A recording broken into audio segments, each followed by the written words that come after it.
Okay. Hey Cian, as requested, I'm just going to show you a couple of the band exercises again so that you have a bit of a reference log to go back to and figure it out.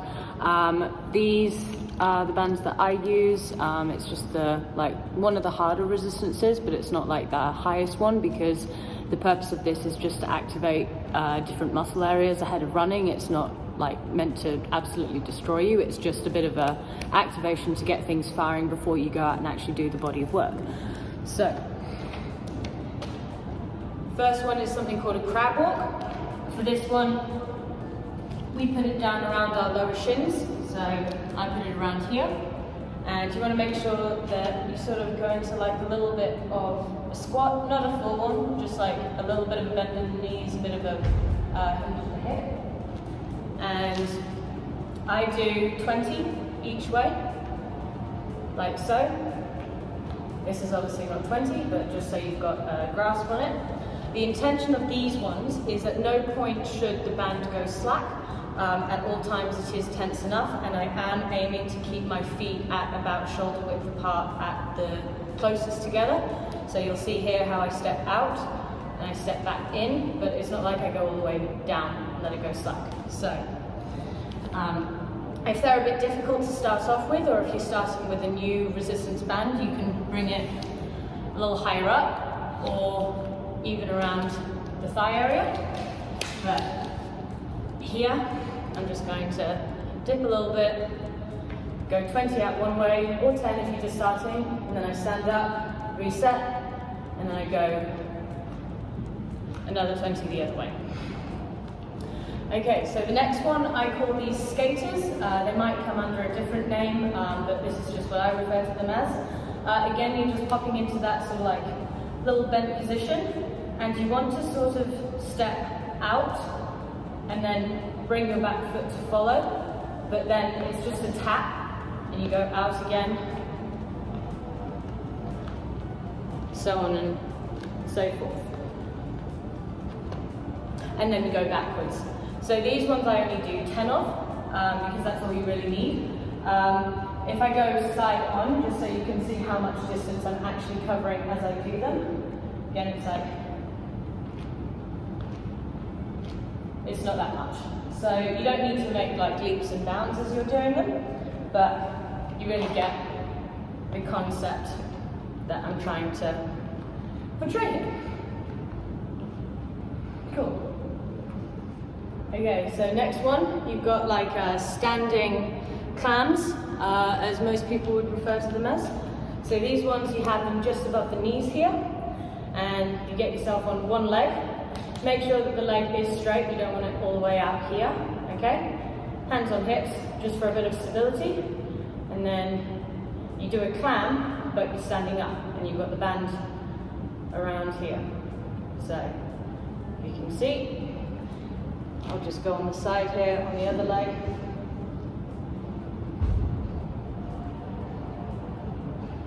So this is how you should be doing clams when you're lying on the ground as well, because you want a straight line between the shoulder, the hip, the knee. You don't want to bend on this one and go out. This one you want to be nice and tall on. And I do 5 to 10, just depending on how I'm feeling on the day. You can also do reverse ones, which are like these guys, but you don't get much from a standing one. Some people just like to do them for a little bit of extra mobility, so it might be a good starting point for you guys as well. Okay, next one. So I like to do these ones because I feel like they're really good for your hips and your glutes and just general chain strength. What you do, I do about 5 or 6 on each one, and the idea is that you do all of these in one go without a break. So what I've got here is I'm standing shoulder width apart. I stand on one leg, and then I go 1, just straight out to the side, and I'll do 5 straight, and then I go and I do 5 diagonal, and then I do 5 straight behind. Now again, you don't really want to create any slack on these because otherwise the band falls down and that just creates an awkward situation for you, but So you can see from the side, we've got 1, 2,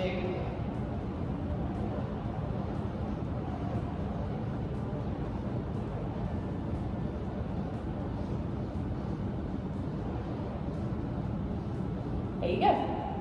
And the follow-up for this one, I do like a 180 turn, also 5 on each side, counting as like 1 out and back as 1 turn. So what I do here, foot starts out straight, I swivel round to the back, and then I come back, and that's 1. So 2, 3, 4, 5, and then the other way, I'll stand side on so you can see it again. 1, 2, 3, 4, 5. So again, you don't want to create any slack because the second that you do, your band exercises aren't really doing anything for you. I'm also going to show you another couple of ones, but I have to switch to a different camera angle for that. Okie dokie, so I don't have a name for this one, so we can just call this like a wall sit, or I don't even know, like you can figure out a name for it. But what you want to do, you want to have band around the thighs, and then you want to put your hands straight on the wall. You only want to be at about an arm's length away or so. Pop into a bit of a squat, and then you sort of like turn your knees out from, you just turn your knees out so that they're outside of your feet without moving your feet. So to demonstrate, like you try and keep your feet as flat on the ground as you can. Now you can't see too much of the detail here, so I'm just going to pretend that the wall's in front of me. I'm going to, it's a very minute move, but it targets an area of, I believe it's called the gluteus minor, and it's just one of those like little underrated muscles that sometimes get forgotten about, so control here. I'll do about 10, and yeah. Alrighty, so these are some of the floor-based ones that you can get on with. Just starting off as a reminder, like clam is probably the most important one you can do. So these ones, again, I will remind you, it's a straight line between the knee, the hip, and the shoulder. If anything, like really exaggerate pushing your hips forward, because a lot of people will sort of like bend back here. Like I'm exaggerating it so you can see it better on camera, but they either bend back and they end up almost being flat, or they like have a bit of that squat position. You don't want that on these, like on the floor ones. So really push those hips forward, and you can have your ankles touching. Some people like to have them a little bit elevated. I have them touching because I feel like it gets it a bit of a better band exercise. But these ones here, you really aim on squeezing the glute back here and just doing these. I'll do about 10, 15, whatever. You don't want to overdo them, but you do want them burning. So for you right now, that might be around 7. And then you've got the reverse clam, where you keep a tension between the band and you really just do the reverse. So you're kicking this foot up the other way. Again, like about 10 to 15, whatever you do for these clams, you do the same for the reverse one. So, I also like to do something called a Psoas march. It really activates your hip flexors here, which are often neglected in running. So for these ones, you actually have the band around your feet, like over your laces. And what I do here, you start off like so, and you really want to make sure that your knee comes all the way up over your hip here, and you have your other heel off the ground. At no point should a heel touch the ground. Like it could tap it, and that's okay, but you really just want to keep both up as you do like a march. So you'll do about 20 total, or 10 on each side, depending on where you're at, what band you're using, how long you've been doing it for. But yeah, it's just a good one to get those core muscles engaged.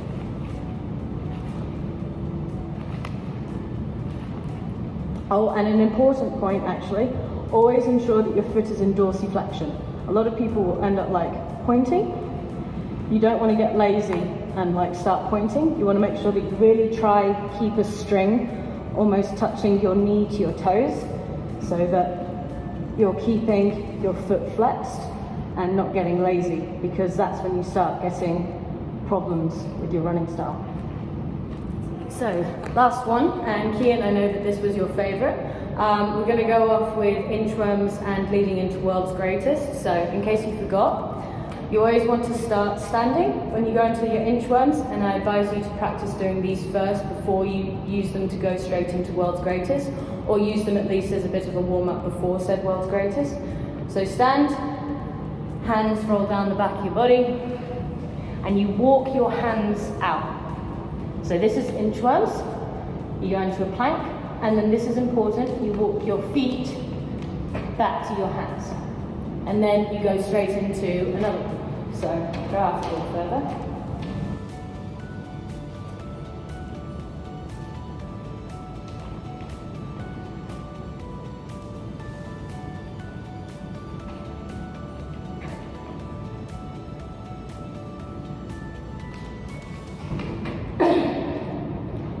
Now, if you're doing these and you can't get your feet all the way out, or you have to bend a little bit, that's fine. Like, this isn't a move that comes naturally to everybody, but as long as you keep practicing it and like pushing yourself a little each time you try it, you will be able to do it. So what I mean by that is, if sometimes you get here and you need to like bend to get yourself to the floor, then do that, that's fine.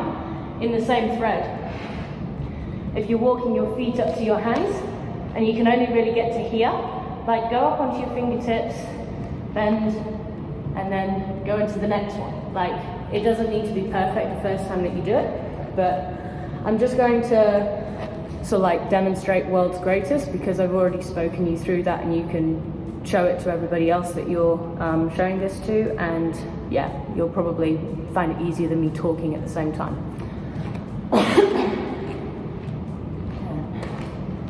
Here we go.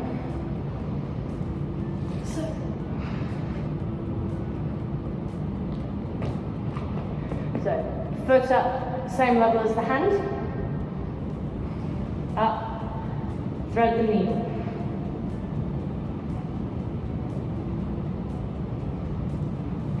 Three times. A little bit back and forth. Knee down to the ground if you want. And then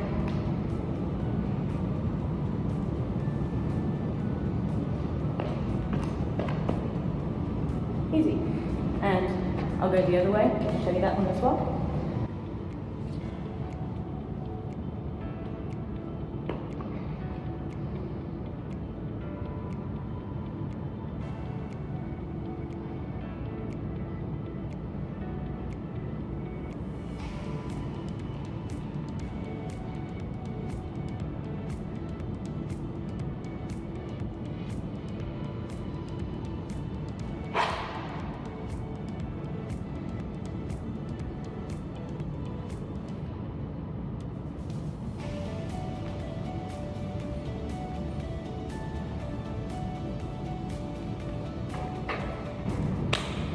And that's World's Greatest, so yeah.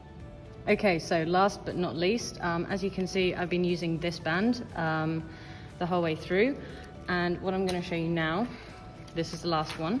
So these are TheraBands. This is the harder resistance, so this is what I'm up to now, but just so you know that they can also look like this, and they have like a bit of an opening in it. It sort of showed that first time, but it's not cooperating with me now, so you know, like you can get little gaps in them. But this one I'm going to use here. Now, I don't have my shoes on for this, which is an important element. I'm sorry for the Cloverfield-like filming technique, which is a joke that Mum and Dad might get before you. So I have these over like mid-foot to end of toes. That's just the way that I like to have it done. And then I hold it over my knees here, and I do 20 of these, but you'll want to start off with 10, okay? And it's sort of like just a good ankle mobility. After that, I have to transfer camera over here. Okay, so I use my knee to hold out my hand, and then I'm always trying to return to the center. I don't want to go all the way out here because that defeats the purpose. You just want to have it straight. And again, you do 10 of these. And swapping over again. I'm just using strength here, but if you can get someone to hold it or put it around a table leg, that's great. And again, same number, just trying to get some blood flow into your ankle. And then the fun one, which again is helpful if you have a table or someone else around to help. If you don't, I've done this in the past. It's not as effective, but it's what I'm gonna have to do now. You just do the reverse and you pull up. So again, like if you're doing 10 for the first one, you do 10 for all 4 of them. If you can't do this one, that's totally understandable, but you will want to try and do it if you can, because it activates a muscle in here, which is really important for running. And if you have good calf strength here, but not enough strength there, you're actually going to cause yourself all types of problems. So enjoy.